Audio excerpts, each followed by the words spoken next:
Isang pulis ang itinuturing ngayong bilang person of interest sa pagkawala ng beauty queen na si Catherine Camilon ayon sa Police Regional Office 4A.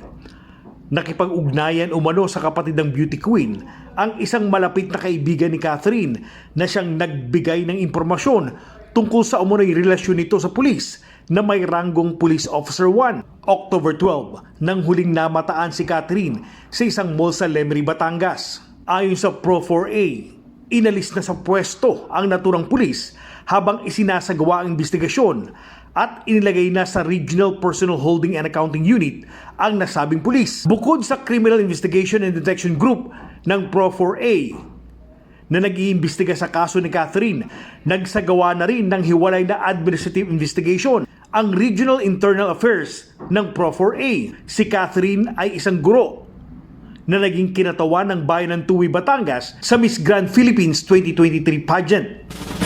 Dindo Flora, Balitang Pilipinas, Balita Today.